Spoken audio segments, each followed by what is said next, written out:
கிட்டத்தட்ட 740 டிஎம்சி தண்ணீர் காவிரி நீர் இருக்கிறது என்றால் அதற்கு அதிகமான உரிமை நமக்கு தான் இருக்கிறது. நம்ம மேகதாட்டு அணையோ எந்த ஒரு கட்டுமான பணியோ கர்நாடக அரசு தாமல் பார்த்து கொள்ள வேண்டும். உச்சநீதிமன்ற தீர்ப்பு தமிழகத்துக்கு சாதகமாக இருக்கிறது. காவேரி பிரச்சனையும் முல்லை பெரியாறு பிரச்சனையும் தமிழக மீனவர்கள் பிரச்சனையும் தொடர்ந்து பேசிக்கொண்டுதான் இருக்கிறோம். எதற்கும் இதுவரைக்கும் நிரந்தரமாக தீர்வு ஏற்பட்டதாக ஒரு வரலாறு இல்லை என்பதை நிச்சயமாக இந்த நேரத்தில் நான் பதிய வைக்க விரும்புகிறேன். நம் மனதிலே ஆழமாக இருக்கும் நம் உணர்வை பதிய வைக்க வேண்டிய இடம் இந்த சட்டமன்றம். கேரளா, கர்நாடகா, ஆந்திரா, இன்னொரு பக்கம் மீனவர்களுக்காக ஸ்ரீலங்கா என்று தொடர்ந்து கேட்டுக்கொண்டுதான் இருக்கிறேன். தன்னிறைவு பெற்ற ஒரு மாநிலமாக தமிழ்நாடு என்றைக்கு வரப்போகிறது என்பதை தான் நான் இந்த நேரத்தில் சிந்திக்கிறேன். தமிழ்நாட்டின் உரிமை என்றைக்கும் நாம் விட்டுத்தர முடியாது.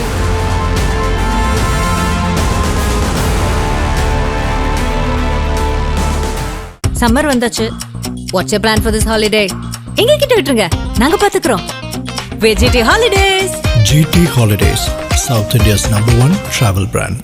BCA Cyber Security, AI and ML, BBA Digital Marketing, Fintech and Digital Banking போன்ற Industry 4.0 courses join பண்ண JNN College of Arts and Science, Redhill, Chennai. அது இது அப்படி இப்படின்னு எப்படி பார்த்தாலும் இதுதான் ஹிட்டான ஆஃபர். முதலமைச்சர் அவர்களே வணக்கம்.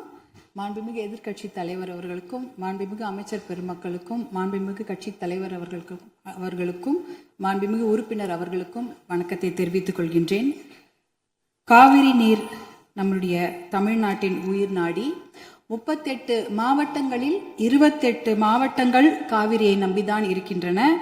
8 கோடி மக்களில் 5.5 கோடி மக்கள் காவிரி நீரை நம்பிதான் இருக்கின்றார்கள். காவிரி நீர் பார்த்தீங்கன்னா குடகு மலை, அதாவது கூர்களை கர்நாடகாவில் ஆரம்பித்து மேற்கு தொடர்ச்சி மலை வழியாக தர்மபுரி மாவட்டத்தில் தான் தமிழ்நாடுக்கு முதல்ல வருகிறது. தர்மபுரி மாவட்டம் பிலிகுண்டில் தான் அது உள்ள தமிழ்நாட்டுக்குள்ளே நுழைகின்றது. கிட்டத்தட்ட 800 கிலோமீட்டர் அது டிராவல் பண்ணுறாங்க. அந்த காவிரி நதி பார்த்தீங்கன்னா 800 கிலோமீட்டர் கர்நாடகாவிலிருந்து தமிழ்நாட்டுக்குள்ளே டிராவல் பண்ணுறாங்க. அந்த காவிரி நீர் வந்து பிலிகுண்டுலேருந்து ஒகேனக்கல் வருது. அதுக்கப்புறம் மேட்டூர் அணையை நிரப்பிட்டு பவானி, ஈரோடு, திருச்சி போன்ற இடங்கள்லாம் வந்துட்டு கடைசியாக பூம்புகார்ல கடல்ல கலக்கிறது. இதுதான் அந்த காவிரி நீருடைய டிராவல் மேப். இதுல பாத்தீங்கன்னா 320 கிலோமீட்டர் மட்டும்தான் கர்நாடகாவில் காவிரி பாய்கிறது. பார்டர், அதாவது அந்த பார்டர்ல வந்து 60 கிலோமீட்டரும் தமிழ்நாட்டுக்குள்ள 420 கிலோமீட்டர் காவிரி நதி நீர் ஓடுகிறது. அப்படி என்றால் நமக்கு தான் அதிகமான உரிமை. 420 கிலோமீட்டர் தமிழ்நாட்டில் ஓடுது, நம்மளுடைய மாநில எல்லையில 60 கிலோமீட்டர் ஓடுகிறது. அப்படி என்றால் கிட்டத்தட்ட 740 டிஎம்சி தண்ணீர் காவிரி நீர் இருக்கிறது என்றால் அதற்கு அதிகமான உரிமை நமக்கு தான் இருக்கிறது. கிட்டத்தட்ட 400 டிஎம்சி தண்ணீர் வந்து தமிழ்நாட்டுக்கு உரிமையான தண்ணீர், நமக்கு பாதிக்கப்பட்ட தண்ணீர். ஆனா நாளடைவில் அதை குறைஞ்சி 205 டிஎம்சியா குறைச்சிட்டாங்க. 192 டிஎம்சி அதை குறைச்சிட்டு இன்றைக்கு 177 டிஎம்சி தண்ணீர் தான் தமிழ்நாட்டுக்கு என்ஷூர் பண்ணியிருக்கிறாங்க. அதாவது அந்த காவிரி நடுவர் மன்ற தீர்ப்புல பாத்தீங்கன்னா Karnataka has to ensure to give Tamil Nadu 177.25 TMC தண்ணீர்னு அங்க வாக்கியங்கள் வருது. இது 178 டிஎம்சி நமக்கு இறுதி தீர்ப்பின்படி வர வேண்டிய தண்ணி. ஆனா என்ன பாத்தீங்கன்னா நம்ம வந்து கடைமடை மாநிலம். கர்நாடக அரசு முதல் மடை மாநிலமாக இருக்கின்றது. சுப்ரீம் கோர்ட் உச்சநீதிமன்ற தீர்ப்பின்படி கடைமடை மாநிலத்தின் அனுமதி இல்லாமல் எந்த ஒரு கட்டுமான பணியும் எந்த ஆற்றுப்படுகையிலும் கட்டக்கூடாது. குறிப்பாக காவிரி நதி நீர் மேல கட்டக்கூடாது. ஆனா 4 டேம் இருக்கு. 1931 கிருஷ்ணராஜசாகர் டேம் இருக்கு. அது வந்து ஆங்கிலேயர் காலத்தில் கட்டப்பட்ட டேம். அதற்கப்புறம் 1970களில் 3 டேம் கட்டியிருக்காங்க. ஹாரங்கி, கபினி, ஹேமாவத்தின்னு. இந்த 4 டேமும் சேர்த்து இந்த அணைகள்ல கிட்டத்தட்ட 115 டிஎம்சி தண்ணீர் தேக்கி வைக்க முடியும். மேகதாட்டுல புதுசாக அணை கட்டினாங்கன்னா அதுல 70 டிஎம்சி தண்ணீர் தேக்கி விட முடியும். அப்படி பார்த்தீங்கன்னா கொள்ளளவு 185 டிஎம்சி தண்ணீரை கர்நாடக அரசு தேக்கி வைத்து விட முடியும். நமக்கு வர வேண்டிய 177 டிஎம்சில ஒரு சொட்டு நீர் கூட தமிழ்நாட்டுக்கு வர முடியாது. அப்படி என்றால் டெல்டா மாவட்டம் பாலைவனமாகிவிடும். குடிநீருக்கு மிகப்பெரிய பிரச்சனை ஏற்பட்டுவிடும். ஏன்னா 5.5 கோடி மக்கள் அந்த காவிரி தண்ணியை தான் நம்பி இருக்கிறாங்க. இதனால மிகப்பெரிய பிரச்சனை ஏற்பட்டு விடும். அதுல பாத்தீங்கன்னா இப்ப வந்து கர்நாடகாவுக்கு உரிய நீர் வந்து 284 டிஎம்சி தான். நமக்கு இருக்கிறது வந்து 404 டிஎம்சில இருந்து குறைஞ்சு 177 டிஎம்சி ஆக்கிட்டாங்க. அதனால இதை வந்து நம்ம ஒரு மிகப்பெரிய பிரச்சனையாக எடுத்துக்கொள்ள வேண்டும். மாண்புமிகு முதலமைச்சர் அவர்கள் கொண்டு வந்த அந்த தீர்மானத்தை, காவிரி நீர் படுகையில எந்த ஒரு கட்டுமான பணியோ அணைக்கட்டோ கட்டக்கூடாது என்ற தீர்மானத்தை பாட்டாளி மக்கள் கட்சி முழுமனதாக வரவேற்கிறது. அதற்கு எங்களுடைய முழு ஆதரவை நாங்கள் தெரிவித்துக் கொள்கின்றோம். குறிப்பாக ஜூன் 12ஆம் தேதி மேட்டூர் அணை, அது வந்து 92 டிஎம்சி பிடிக்கக்கூடிய அணை. ஆனா அதுல இன்னைக்கு பாத்தீங்கன்னா 40 டிஎம்சி தண்ணி தான் இருக்கு. ஏன்னா அந்த தண்ணியை கூட இன்னைக்கு குறுவை சாகுபடிக்கு கொடுக்க முடியல. குறுவை சாகுபடி வந்து வடகிழக்கு, அதாவது சவுத் வெஸ்ட் மான்சூன், தென்மேற்கு மான்சூனை நம்பி தான் இருக்கிறது. ஆனா இந்த குறுவை சாகுபடிக்கு விடக்கூடிய தண்ணி வந்து இல்லாததுனால 40 டிஎம்சி தண்ணிய இன்னைக்கு ஜூன் 20 இன்னி வரைக்கும் கூட மேட்டூர் டேம் திறக்கல. இப்ப மேட்டூர் டேம்ல இருக்க அந்த 40 டிஎம்சி தண்ணி குடி தண்ணீருக்காக நம்ம சேர்த்து வச்சிருக்கிறோம். அடுத்த வருஷம் அந்த மேகதாட்டு அணையை கட்டிவிட்டார்கள் என்றால் அதற்கப்புறம் அந்த குடித்தண்ணீர் கூட நம்ம மிகப்பெரிய பற்றாக்குறை ஏற்பட்டுவிடும். இதையெல்லாம் கருத்தில் கொண்டு நம்ம மேகதாட்டு அணையோ எந்த ஒரு கட்டுமான பணியோ கர்நாடக அரசு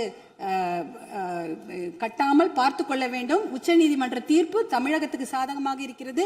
காவிரி நடுவர் மன்ற தீர்ப்புகளும் நமக்கு சாதகமாக இருக்கிறது.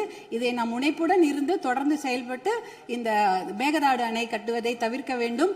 அதற்காக மாண்புமிகு முதலமைச்சர் கொண்டு வந்த இந்த தீர்மானத்தை பாட்டாளி மக்கள் கட்சி முழுமனதாக வரவேற்று ஆதரவளிக்கிறது. வாய்ப்பு கொடுத்ததற்கு நன்றியை தெரிவித்துக் கொள்கின்றேன். நன்றி, வணக்கம். எனவே இதை யாரும் மறுக்கப் போவதும் இல்லை, ஏற்காமல் விடப் போவதும் இல்லை. தமிழ்நாட்டிற்காகவும் தமிழக மக்களின் அத்தனை உரிமைக்காகவும் ஒட்டுமொத்த தமிழகமும் ஒன்றாக தான் இருக்க போகிறோம். அதற்காக போராட போகிறோம்.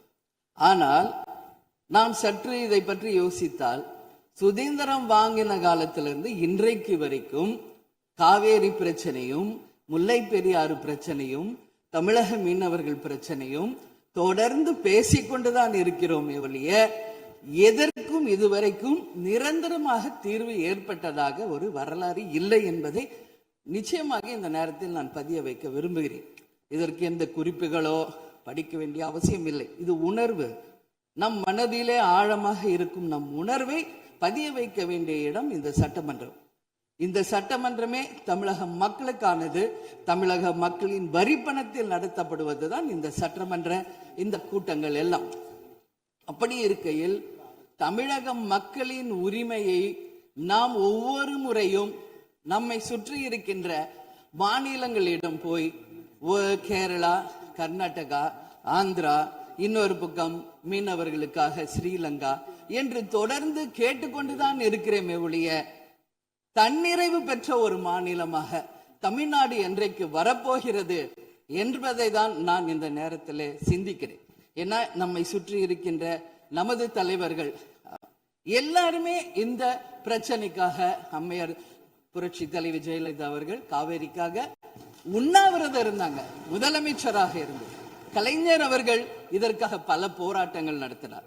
அண்ணன் ஸ்டாலின் அவர்கள் பல தீர்மானங்களை நிறைவேற்றி இருக்கிறார்கள். அது மட்டும் இல்லை, இதுவரைக்கும் முதல்வராக இருந்த அத்தனை பேருமே இதற்காக நாம பேசி இருக்கிறோம், போராடுகிறோம், சட்ட ரீதியாக நாம் அதற்கான தீர்வுகளை காண்கிறோம். அது மட்டும் இல்லை, காவிரி மேலாண்மை ஆணையம் ஒரு தீர்ப்பு சொல்றாங்க, உச்ச நீதிமன்றம் ஒரு தீர்ப்பு சொல்றாங்க. எதுவும் பேசியும் இதுவரைக்கும் தீர்வு இல்லை. இப்பொழுது முதல்வராக பதவியேற்றிருக்கும் சிவகுமார் அவர்கள் சொல்றாரு, நாங்க பேச தயாராக இருக்கிறோம் என்று. நமது முதல்வரும் சிவகுமார் அவர்களும், நான் என்ன சொல்றேன், இது எல்லாரும் மக்களுடைய, இப்போ இந்த அவை இது முக்கியமான சட்டமன்றம். இங்க வந்தவொன்னு எல்லாருக்கும் என்ன கொடுக்கறாங்க? தண்ணி தான் கொடுக்கறாங்க. அப்போ ஒவ்வொரு மனிதருக்கும் தண்ணி தான் முக்கியம்.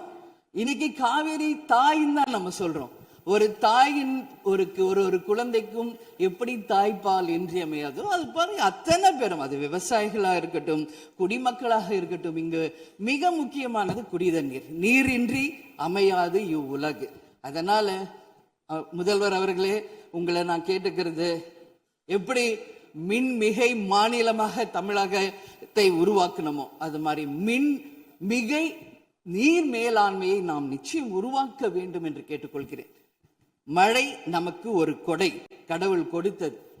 அதற்கு இனி வர இருக்கும் மழை காலத்திற்கு முன் அதற்கான தீர்வுகளை நாம் ஏற்படுத்தி எங்கெல்லாம் தமிழ்நாட்டின் நதிகளை இணைக்க வேண்டும். சும்மா நம்ம போய் பக்கத்து ஸ்டேட்டுக்கிட்டே தண்ணி கொடுங்க, டேம் கட்டாதீங்க கேட்டுக்கிட்டே தான் இருக்கோம், எதுவுமே நடக்கல. அதனால சொல்றேன், தன்னிறைவு மிக்க மாநிலமாக நம் தமிழ்நாடு உருவாக வேண்டும் என்று மாண்புமிகு முதல்வர் அவர்களை நான் கேட்டுக்கிறேன்.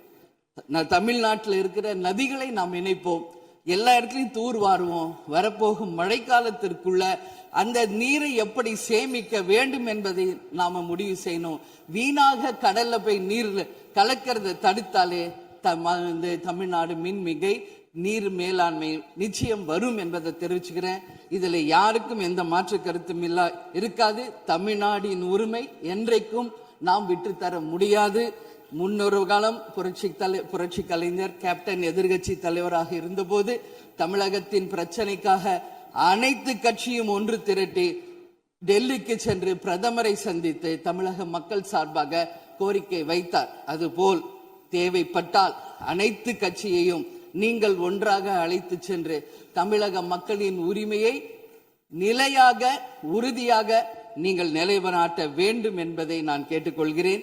எனவே தேசிய முற்போக்கு திராவிட கழகம் என்றைக்கும் தமிழ்நாட்டின் உரிமைக்காகவும் தமிழக மக்களின் உரிமைக்காகவும் உறுதியாக மேகதாதுவில் அணை கட்டக்கூடாது என்பதிலும் எந்த மாற்று கருத்தும் இல்லை. தீர்மானத்தை வரவேற்கிறேன் என்று கூறி அமர்கிறேன். நன்றி, வணக்கம். சம்மர் வந்தாச்சு. Watts plan for this holiday? எங்க கிட்ட விட்டுருங்க, நாங்க பாத்துக்கிறோம்.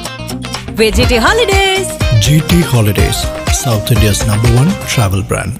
BCA Cyber Security, AI and ML, BBA Digital Marketing, Fintech and Digital Banking போன்ற Industry 4.0 courses join பண்ண JNN College of Arts and Science, Redis, Chennai. அது இது அப்படி இப்படின்னு எப்படி பார்த்தாலும் இதுதான் ஹிட்டான ஆஃபர்.